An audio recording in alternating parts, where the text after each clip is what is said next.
Entitled Karen demands I give exam answers to her child, and threats to have me kicked out of my college. For context, I'm soon graduating college, but where I live we need to complete what is referred to as social service hours, basically work in a project related to your major. For mine, I was helping in a program to teach English for free to students. Since this program was free and technically we weren't actually grading the students, many sometimes wouldn't pay attention, especially since classes were online. I tried making my class as entertaining as I could. It was small, only 12 students. Mind you, I was just one of the college students that were participating in this program as teachers. This program was not created by my college and we were given all teaching materials, but the last test was actually going to be in person with the people who were organizing the program in the first place. The surprise for the students came when they were told that for the last test, in order to get the diploma that proved they completed the English program, was going to be graded and they needed at least a 50 out of a 100 to pass. I informed the students and for the most part most of the teens 15 to 17-year-olds were doing fine. We had been working together for about 16 weeks by now, but out of my class of 12 there was this student we had some difficulties with. Let's call him Mike. He is not a bad kid, but since the beginning he made it clear that he didn't want to learn English. He wanted to learn French. Later on, after what happened with his mother, I even learned that at one point he almost got a scholarship to study in a school that teaches French as a second language, but his mom sent him to a smaller school that is well known for teaching English, but he was struggling, so that's why he was in this class. After the announcement that the last test was going to be graded, I told the class that if they would like, we could do some extra sessions. Now, this was something extra I offered, not from the program, mostly because I had the free time and the fact that they were going to be graded for the program. Out of 12, 11 joined the extra classes. I guess you might have an idea by now who didn't join. By now we are 2 weeks away from that final test when I first started getting contacted by Mike's mom, Karen. At first she seemed like a concerned mom, but the mask soon slipped. By now the extra classes I had gives had stopped because I no longer had that extra time because of my job. I told her as such and she went nuts saying how I needed to find the time and teach her son, all of this over the phone. And yes, since the classes were online, the parents had my phone number because we communicated through WhatsApp.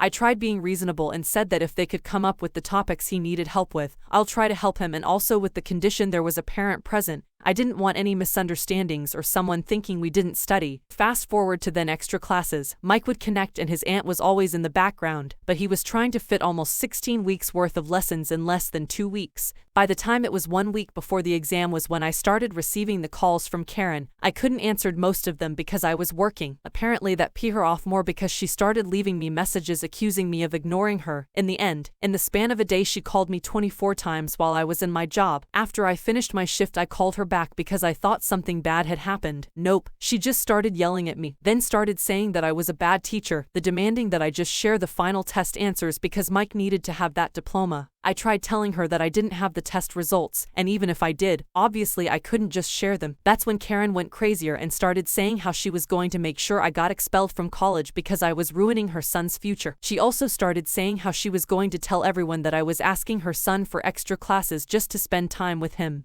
Thankfully, my college director and the teacher in charge of connecting us with the people from the project knew about this extra classes, and even encouraged us to give them if we had the free time. In the end I hung up on her but couldn't block her just yet because any news we got that we had to share with the parents was done through texts. In the end I took a screenshot of her threats and sent them to my teacher in charge and the person from the program I communicated with. Karen was given a stern talking to and was told that the day of the exam she was not allowed to take her son. Someone else had to take him to the place of the exam, and also that her son was going to be getting observed more often to ensure he wasn't cheating. I had to endure Karen bothering me for the rest of the week because she was still the main contact for Mike even after everything. So I was so happy to finally block her after giving the last instructions for the day they were having the exam. Basically they were divided in groups and a teacher from the program took care of them. Later, from this teacher that took care of my former students, I found out that Karen did try to spread rumors I was a bad teacher and a creep, but since the other students did quite well in my classes, none of the other parents complained and actually were on my side. Then also apparently she tried getting in contact with my college to complain, but that was shot down. Also from this teacher was that I learned that Mike wanted to learn French, not English. Sorry for the rambling and the long post. It's 2 a.m. I'm finally done with college and I don't have anyone to rant with. From the comments, 1. It sounds like you really care about the kids and went above and beyond to help them to do well.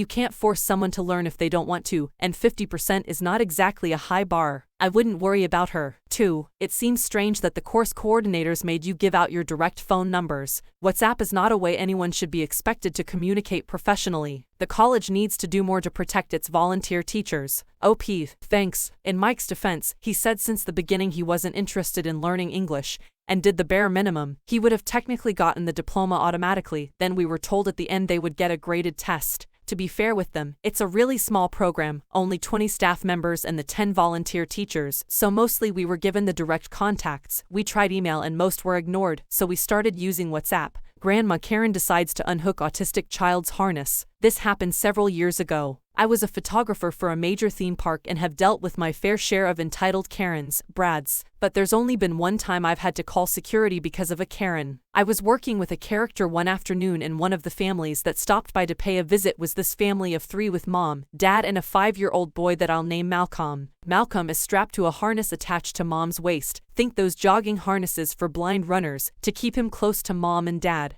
Before the session, Dad pulled the character attendant and me aside and alerted us that Malcolm was a nonverbal autistic and camera flashes were overstimulating to him. Now this was a pretty common request, so I adjusted my settings so I wouldn't have to use the flash, and thanked him for alerting me. It's Malcolm's turn and he was such a sweetheart. He just wanted to show off the book full of pictures of his favorite dinosaurs and we all got sad when he had to leave. A few hours later, I was in an area we refer to as backstage where guests aren't allowed heading to my break. Imagine my surprise when all of a sudden I get body slammed by Malcolm. For the record, I'm almost 6 feet and 250 pounds and he nearly managed to knock me over. He's screaming and crying. Fortunately, my manager, Oscar, was nearby so I flagged him down and we immediately called security. We get Malcolm to a cool air-conditioned place as it's 95 Fahrenheit, and I looked up pictures of dinosaurs on my phone to show Malcolm. Eventually, he calmed down and he essentially became my little buddy. About 10 minutes later, Malcolm is reunited with a tearful mom and dad. It's there we got the full story. Enter Karen. Mom, Dad and Malcolm were getting ice cream when Karen approached. The conversation went roughly as followed. Karen, why is he harnessed? Mom, oh, he's autistic and he will bolt if he's not harnessed. Karen, no he's not. Mom, excuse me. Karen, you're just a bad parent. My grandson knows better than to stray from me and he's about the same age. Mom, I'm sorry but he's incapable of understanding that. It's safer for everyone if he is harnessed. It's at this point that Dad comes back with the ice cream and Mom turns her attention away to help him. The next thing she knows, the harness goes slack. When she looked up, Malcolm and Karen are gone. It's so packed that day that it's easy to lose track of someone, especially if it's a running child. An important thing to note is that the park has cameras everywhere, so it was easy to get a video of the incident and get a description of the Karen. Security was alerted and Karen tracked down. She was belligerent and tried to slap the security guard who stopped her, stupidly doing it in front of an OC sheriff. So she got a lovely court date for assault as a result. Malcolm and his family were given an extra day added to their tickets as an apology for what happened, but they just had one request. They asked to know where I would be the next day so I could take their pictures. The next day, I gave them a full-on photo shoot. And yes, it was the best day of my entire career.